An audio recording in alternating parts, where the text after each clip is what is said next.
அண்ணாவும் ராஜாஜியும் இருந்து சட்டமன்றத்தில் நாதாரி தலைவர்கள் எல்லாம் இன்றைக்கு முதலமைச்சர். அவரே ஒரு நாதாரி தான். யாரு சொன்னவரே ஒரு நாதாரி, ராசா ஒரு நாதாரி தான். அவர் வந்து விஜயகாந்த் ஜெயில உள்ளந்துட்டு எத்தனை வருஷங்கள் உள்ளத்துட்டு வந்தவர். அவர் ஊழல் பண்ணிட்டு உள்ளந்து வந்தவர் தான். இனிமேல் அவர் போகக்கூடிய நாள் நெருங்கியது. நல்லவங்களை வெளியே வராம தடுத்துட்டு இருக்கிறாங்க இத்தனை வருஷமா. ஆனா இன்னைக்கு ஒரு நல்லவர் நல்லாட்சி கொடுக்க தமிழ்நாட்டுக்கு வந்திருக்கிறாரு. இவரை யாராலுமே தடுக்க முடியாது. பொதுமக்களுக்கு தெரியும், நான் மாண்புமிகு முதலமைச்சர் வந்து நாதாரியா சொன்னவரே அதுக்கான தகுதியானவர் அப்படின்றது பொதுமக்களுக்கு தெரியும். பொதுமக்களா தேர்ந்தெடுக்கப்பட்டது நம்ம முதலமைச்சர். காலத்தின் கட்டாயம் ஒரு 10 இடம் மிஸ் ஆயிடுச்சு நமக்கு. அதனால வந்து இவங்க யாரை பார்த்து நாதாரின்றாங்க, நாதாரியே நாதாரின்னு சொல்லிக்கலாம். மற்றவரை பார்த்து நாதாரின்னு சொல்ற தகுதி அந்த நாதாரிக்கு கிடையாது. அதுக்கான தகுதி அவருக்கு இல்லை. ஆனா அதுக்கான பதிலடி திரும்ப கண்டிப்பா நிச்சயமா தளபதி கொடுப்பாரு. ஏன்னா அவரு பெரிய ஊழல்லாம் பண்ணிட்டாரு, மிகப்பெரிய ஊழல், உலக லெவலில் அது இதுவாயிருக்கு. ஸோ அதனால மறுபடியும் விமர்சித்தாருன்னா அவர் மீண்டும் திகா ஜெயிலுக்கு போக சூழ்நிலை ஏற்படும், கட்டாயம் இருக்கும். ஒரு இவ்வளவு காலமா ஒரு கட்சியில இருக்காங்க, ஒரு முதலமைச்சரை எப்படி பேசணும்னு கூட தெரியாம பேசுறாங்க. இப்ப முதல்ல வந்துட்டு நம்ம முதலமைச்சரை பேசுறதுக்கு அவங்களுக்கு தகுதியே கிடையாது. சோ இது வந்து மக்கள் இதுக்கான விமர்சனம் மக்களே வந்து ராசாவுக்கு பதிலடியா கொடுப்பாங்க. இதை வந்துட்டு ஒரு பொது வழியில பேசுறது என்னை பொறுத்தவரைக்கும் கண்டிக்கத்தக்கதுதான். அப்படி நீங்க வந்துட்டு இந்த விஷயத்த கொண்டு வந்தா அப்ப நாங்க நிவேதா பத்தி பேசுறதா இருப்போம். நிறைய விஷயங்கள் இருக்கு, அது உங்களுக்கே தெரியும். உங்க பையன் லண்டன்ல போய் என்னென்ன பண்ணிட்டு இருந்தாருன்னு சொல்லிட்டு.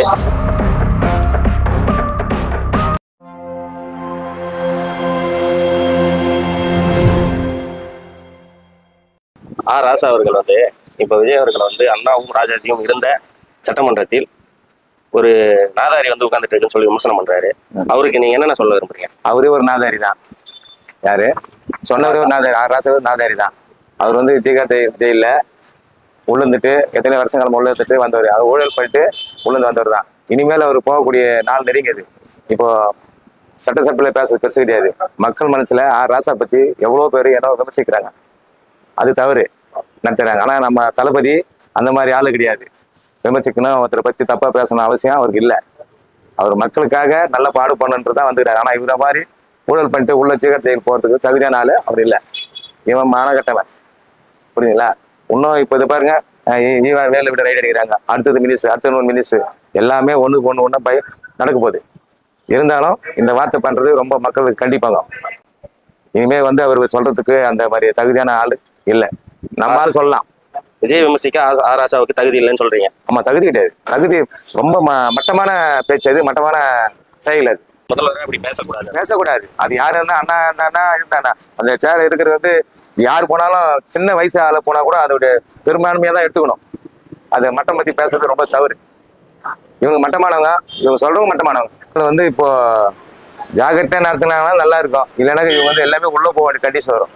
எல்லாருடைய யார் யார் இது வரைக்கும் என்னென்ன பண்ணிருக்கிறாங்கன்ற எல்லா நாட்டத்தையும் வெளியே கொண்டு வரதான் தளபதி வந்திருக்கிறாரு. கண்டி இவங்கெல்லாம் நாதாரின்னு சொல்ற முதல்ல இவங்க தகுதியானவங்களா இல்லையான்னு எனக்கு முதல்ல தெரியல. இத்தனை வருஷமா சட்டசபையில இருந்திருக்கிறாங்க.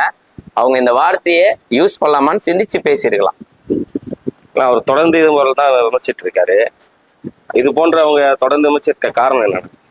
விமர்சனம் வந்துட்டு தான் இருக்கிறோம். நல்லது செய்யறவங்கள யாரையுமே விட்டு வைக்க மாட்டாங்க. ஐ மீன் பாத்தீங்கன்னா நாட்டுல ரொம்ப நல்லவங்க இருக்கிறாங்க, கொஞ்சம் கெட்டவங்களும் இருக்கிறாங்க. இந்த கொஞ்சம் கெட்டவங்க தான் நல்லவங்களை வெளியே வராம தடுத்துட்டு இருக்கிறாங்க இத்தனை வருஷமா. ஆனா இன்னைக்கு ஒரு நல்லவர் நல்லாட்சி கொடுக்க தமிழ்நாட்டுக்கு வந்திருக்கிறாரு. இவரை யாராலுமே தடுக்க முடியாது. இதுதான் உண்மை. சட்டசபையில வந்து விஜயன் இந்த ஸ்டாலின் சார் செஞ்ச மாதிரி செஞ்சு காட்டியிருப்பாரு. அது கடுமையா விமர்சனத்துக்குள்ளா இருக்கு. மற்றவங்க எல்லாருமே இது கீழ்த்தனமா அவர் பண்றாரு அப்படின்னு சொல்லிட்டு விமர்சனம் பண்றாங்க. அவங்களுக்கு என்னன்னா சொல்றாரு, அதாவது இப்ப முதலமைச்சர் பண்ணது தப்புனா ஏற்கனவே பழைய முதலமைச்சர் அண்ணன் ஸ்டாலின் அவர் கூட பாத்தீங்கன்னா நிறைய விஷயம் பண்ணியிருப்பாரு. அப்ப எங்க தளபதி பண்ணது தப்புனா அவர் பண்ணதும் தப்பு தானே. அதற்கு வந்து இவங்க அப்பாவை காணும்னு சொல்லி விமர்சனம் பண்ணியிருந்தாரு விஜயனை. அதற்கு வந்து இவங்க அவரோட பர்சனல் லைஃப்பை வந்து பேசுறது எந்த விதத்துல நியாயமா? ஆக்சுவலி பாத்தீங்கன்னா பர்சனல் லைஃப் எல்லாருக்குமே பர்சனல் இருக்கு. இவங்க எல்லாம் பேசலாம், அது தப்பு கிடையாது.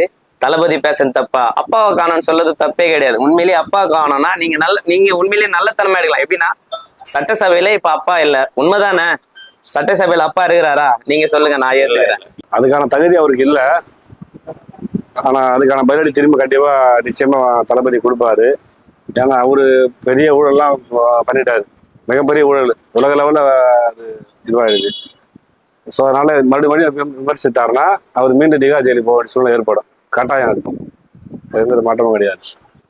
அவர் தொடர்ந்து இது போன்ற எல்லாரையும் இது போன்ற விமர்சிட்டு இருக்காரு. ஏன்னா அவங்கள வந்து ஸ்டாலின் அவரோட கட்சி தலைவர் ஸ்டாலின் அவர்களுக்கு கண்டிச்சா மாதிரி தெரியல. இல்ல அவங்களோட தொழிலே இதுதானா? அதாவது தலைமை, அதாவது ஒரு குடும்ப தலைவன் தான் முக்கியம். தலைவன் செய்யலாம் மற்ற கூட சரி. அந்த மாதிரி அவரு ஒழுங்கா தானே கூட ஒழுங்கா இருக்க முடியும். அவரு சரி, நம்ம இவரு மட்டும் என்ன பண்ணுவாரு? அதுதான். அதனால தலைமை சரியில்லை, கூட அவரும் சரியில்லாத விஷயம். இதுதான் காரணம். உதயநிதி அவர்கள் வந்து விஜய் அவர்கள் வந்து அப்பாவை காணோம்னு சொல்லி ஒரு குட்டி ஸ்டோரி சொல்லியிருப்பாரு. அதற்கு வந்து உதயநிதி ஸ்டாலின் வந்து செங்கல்பட்டு கோர்ட்டில் கணவனை தேடும் மழை அப்படின்னு சொல்லிட்டு இது உலகத்துக்கே தெரியும் அப்படின்னு சொல்லி ரொம்ப காட்டமா பர்சனல் லைஃப்பை பத்தி விமர்சிச்சுட்டு இருக்காரு. அதுக்கு நீங்க என்ன சொல்ல விரும்புறீங்க? அதாவது சட்டசபையில பேசுறது சட்டசபையில முடிச்சிடணும். இது வந்து பொது விஷயம், அவருடைய பொது வாழ்க்கை. அது இதுல வந்து விமர்சிக்க வேண்டிய அவசியம் யாரும் கிடையாது. ஏன்னா அவருடைய குடும்பமே ஃபர்ஸ்ட் அது எப்படி இருக்கு யாரும் எல்லாரும் உலகத்துக்கே தெரியும். ஸோ அவங்க அப்பா, அவங்க தாத்தா வரலாறுலாம் எடுத்து அது வேற மாதிரி போயிடும். அதெல்லாம் ஸோ அதனால இவருடைய தலைவருடைய குடும்ப விஷயம், அதை யார் தலையிடக்கூடாது. அவர் பார்த்து மக்கள் பிரச்சனை ஏதாவது சொல்லுங்க, மக்கள் வரைய சொல்லுங்க. அது செய்யலையா நீங்க விமர்சிக்கலாம். அவர் குடும்பத்தை விமர்சிக்கிறது அவருக்கு தான் கிடையாது. பொதுமக்களுக்கு தெரியும் நான் மாண்புமிகு முதலமைச்சர் வந்து நாதாரியா, சொன்னவரே அதுக்கான தகுதியானவர் அப்படின்றது பொதுமக்களுக்கு தெரியும். பொதுமக்களா தேர்ந்தெடுக்கப்பட்டது நம்ம முதலமைச்சர். காலத்தின் கட்டாயம் ஒரு 10 இடம் மிஸ் ஆயிடுச்சு நமக்கு. அதனால வந்து இவங்க யாரை பார்த்து நாதாரின்றாங்க, நாதாரின்னு சொல்லிக்கலாம். மற்றவரை பார்த்து நாதாரின்னு சொல்ற தகுதி அந்த நாதாரிக்கு கிடையாது. அதனால வந்துட்டு நம்ம அதை பெருசா எடுத்துக்க தேவையில்ல. அந்த நாதாரித்தனம் பண்றவங்க வாயில தான் அதிகமா நாதாரின்னு வரேன். எங்க அண்ணன் மாண்புமிகு முதலமைச்சர் வாயில வந்துச்சா யாரையாவது ஒரு வார்த்தை அந்த மாதிரி சபையிலயோ இல்ல வெளியோ பத்திரிகை நண்பர்களுக்கோ இல்ல பொது வெளியில எங்கேயாவது யாரையாவது ஏதாவது ஒரு வார்த்தை அவதூறா பேசுறது இருக்கா? இவங்க வாயில மட்டும் தான் வரும். ஏன்னா இவங்க பண்றது எல்லாமே நாதாரித்தனம். அது தமிழ்நாட்டு மக்களுக்கும் அண்டை மாநில மக்களுக்கும் தெரியும். இவங்களை பத்தி பாராட்டி பேசக்கூடிய ஒருத்தர் சொல்லுங்க பார்க்கலாம். காத்துல ஊழல் செஞ்சவர் அவரு, சாதாரண ஆள் கிடையாது. அவர் செஞ்ச ஊழல் லிஸ்ட் எடுத்தா இன்னும் காலத்துக்கும் அவர் உள்ள இருக்க வேண்டியவர். ஏதோ கடவுள் அவருக்கு ஒரு வாய்ப்பு கொடுத்தாரு, இப்ப திருப்பி அது நிறைவேற போகுது. அதுக்காக தான் அவர் அல்லாடுறாரு. இல்ல தொடர்ந்து அவர் இது போன்றதான் எல்லாரையுமே விமர்சிக்கிறார். அதுக்கானது கண்டிப்பா பதிலடி தாவேக்கா கண்டிப்பா கொடுக்கும். இன்னும் யாரும் வந்து அதாவது எங்க தலைவர் கண் அசைச்சா போதும், அது எங்க எப்படி நடக்குமோ நடக்கும். இது ஒரு சின்ன ஆரம்பம் தான்.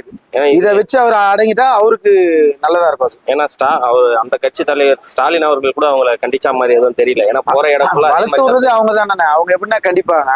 அதாவது நாகரிகம், பண்பாடு, தமிழ் பேசுவாங்க. ஆனா செய்யறது எல்லாமே கேவலமான செயல்ல தான் இருக்கும். கொள்ளையில பேர் போனது எது? அன்றைய முதலமைச்சர் மாண்புமிகு செல்வி ஜெயலலிதா சொல்லுவாங்க தீய சக்தின்னு. அதை இன்னைக்கு எங்க அண்ணன் மாண்புமிகு முதலமைச்சர் ஜோசப் விஜய் அவர்களும் அதே தான் சொன்னாரு. அது வாழையடி வாழையா வந்துட்டு தான் இருக்கும். அவங்களுடைய இது தீய நோக்கம் தான். தீய சக்தி அந்த அதே புத்தி உள்ளவங்களா தான் இருப்பாங்க. அதனால அவங்களை மாத்தவே முடியாது. திமுகல நீங்க பாத்தீங்கன்னா ராசா மட்டும் கிடையாது, எல்லா தலைவர்களுமே வந்துட்டு தவறாதான் பேசிட்டு இருக்காங்க. இது என்னன்னா முதல்ல வந்து தலைமையே வந்துட்டு தவறாதான் பேசிட்டு இருக்கு. தலைவர் சரியா இருந்தாதான் கீழே இருக்க அடிமட்ட தலைவர்களும் கரெக்டா இருப்பாங்க. ஸோ இங்க தலைவரே சரியில்லைன்ன போது நம்ம கீழே இருக்கிறவங்களை வந்துட்டு நம்ம என்ன சொல்றதுன்னு தெரியல. இது வந்து என்னன்னா முதல்ல தலைவர் அவரை திருத்திக்கணும். தலைவரை பார்த்து இவங்களுக்கு திருந்தினா மட்டும்தான் உண்டு. கட்சி தலைவன் கரெக்டா இருந்தாதான் கட்சி கீழே இருக்கிறவங்களும் கரெக்டா இருப்பாங்க. இது வரைக்கும் நீங்க பாத்தீங்கன்னா தாவைக்கால எங்க கட்சி தலைவரோ இதுவரையும் எங்கேயுமே தவறா பேசினது கிடையாது, பொது வழியிலயும் தவறா பேசினது கிடையாது. தவறுகளை சுட்டி தான் காட்டியிருக்காரு தவிர தவறா எங்கேயும் பேசினது கிடையாது. நாங்க ஃபாலோ பண்றோம். அவரை ஃபாலோ பண்றதுனால எங்க தாவேக்கா கட்சியில யாரும் தவறாவும் பேச மாட்டாங்க. 6 மாசத்துல ஆட்சி கவுந்துரும் சொல்லி எதிர்கட்சிகள் எல்லாம் சொல்லிட்டே இருக்காங்க. 6 மாசம் இல்லைங்க, 6 வருஷம் இல்லைங்க, 60 வருஷம் ஆனாலும் தளபதியோட ஆட்சி கவர போறது கிடையாது. இது மக்களோட ஆட்சி, ரொம்ப சிறப்பா வரப்போகுது. நீங்க வேணும்னா பாருங்க. ராசாக்கு ஃபர்ஸ்ட் பேசுறதுக்கு அவருக்கு தகுதியே கிடையாது. ஒரு பப்ளிக்ல வந்துட்டு ஒரு முதலமைச்சரை பேசுறதுக்கு அது மாதிரி வார்த்தைகளை யூஸ் பண்ணக்கூடாது ஃபர்ஸ்ட். ஸோ ஒரு இவ்வளவு காலமா ஒரு கட்சியில இருக்காங்க, ஒரு முதலமைச்சரை எப்படி பேசணும்னு கூட தெரியாம பேசுறாங்க. இப்ப முதல்ல வந்துட்டு நம்ம முதலமைச்சரை பேசுறதுக்கு அவங்களுக்கு தகுதியே கிடையாது. ஸோ இது வந்து மக்கள் இதுக்கான விமர்சனம் மக்களே வந்து ராசாவுக்கு பதிலடியா கொடுப்பாங்க. சட்டசபையில வந்து விஜய் அவர்கள் வந்து ஸ்டாலின் செஞ்ச மாதிரி செஞ்சு காட்டியிருப்பாங்க.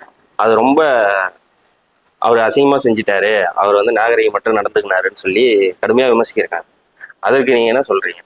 இப்படி செஞ்சாருன்றது அது பெரிய விஷயம்லாம் ஒன்றும் கிடையாதுங்க. அது நார்மலான ஒரு விஷயம்தான். இதே ஸ்டாலின் நீங்க எடுத்துக்கோங்க, இந்த தேர்தல் மனு தாக்கல் பண்ணும்போது கூட தான் இப்படின்னு பண்ணாரு. ஸோ அப்போ எதுவும் மக்கள் எல்லாம் எதுவும் விமர்சிக்கலையே. ஸோ இது வந்துட்டு ஒரு நார்மலான விஷயம் தான். இதை பெருசா கான்ட்ரவர்சியா கொண்டு போனோம்னு ஏதோ பெரிய அவசியம்லாம் எதுவும் கிடையாது. விஜய் அவர்கள் வந்து அப்பாவை காணோம்னு சொல்லி சட்டசபையில கிண்டல் பண்ணியிருப்பாரு. அதற்கு வந்து உதயநிதி வந்து அவரோட பர்சனல் லைஃப்பை பத்தி பொதுவெளியில வந்து பேசுறாரு. அதுக்கு உங்களோட பதிலடி என்ன?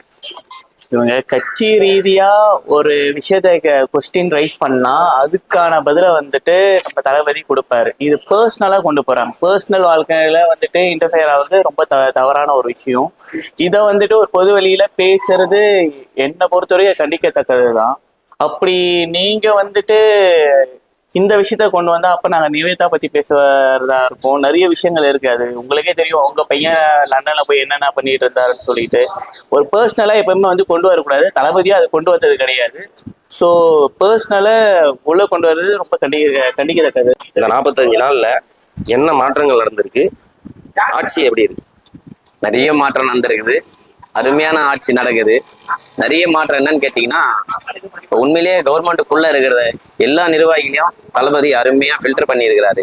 யாரை எங்க மாத்தணும், தளபதி சொல்ற மாதிரி யாரை எங்க மாத்தணும் அவங்கள மாத்தி இருக்கிறாரு.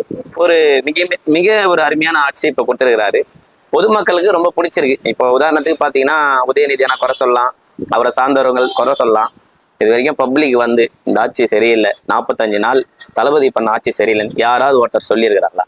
நீங்க பாத்துருக்கிறீங்களா? ஆனா எதிர்கட்சிகள் வந்து தொடர்ந்து ஒரு 6 மாசத்துல ஆட்சி கவுந்துரும், பாலியல் குற்றங்கள் அதிகமா இருக்கு அப்படின்னு சொல்லி தொடர்ந்து விமர்சிச்சுட்டே இருக்காங்க.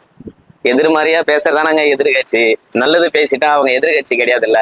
நாங்க நல்லதே பண்ணாலும் அதை எதிர்த்து அது தப்புன்னு சொல்றதுதான் எதிர்கட்சி. இப்ப கூட சொல்றேன், 6 மாசத்துல ஆட்சி கவுந்துரும்னு சொல்லியிருக்கிறாங்க. 6 மாசம்ல நாங்க எங்க தளபதியை விட்டுற மாட்டோம். அதுக்கு மேல தமிழ்நாட்டு மக்கள் எங்களுக்கு மேல தளபதி மேல அவ்வளவு அன்பு வச்சிருக்கிறாங்க.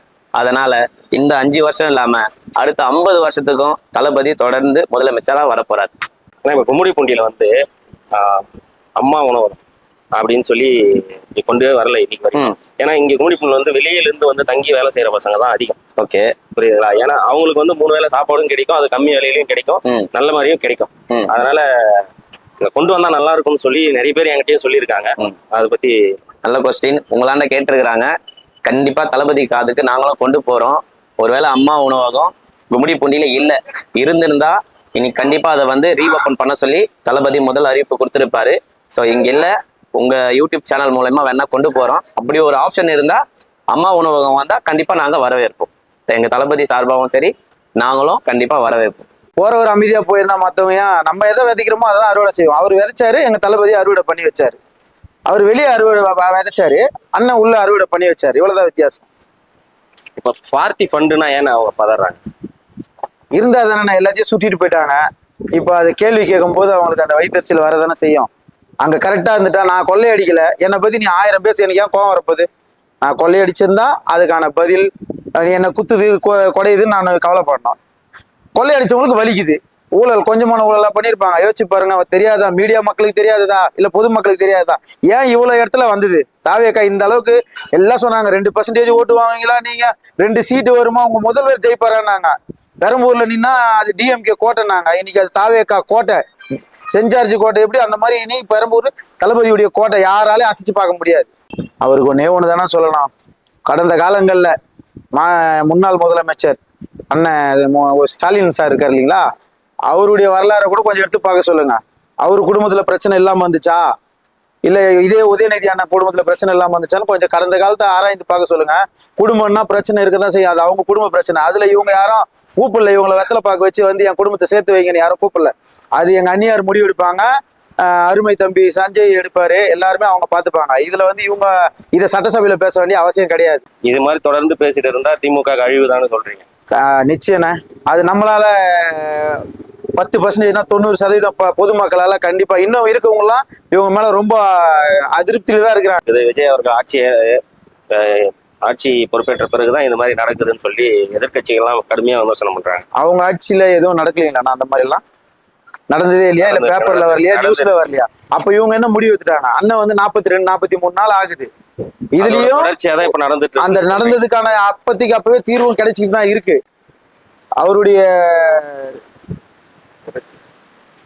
நேரம் அந்த மாதிரி இருக்கிறதுனால அது வந்து பண்ணிட்டு தான் இருக்காங்க. இன்னும் கொஞ்ச நாள்ல இதுக்கு முழுமையான தீர்ப்பு, பெண்ணை தொட்டா அவன் கெட்டான்ற தீர்ப்பு விரைவில் கிடைக்கும்.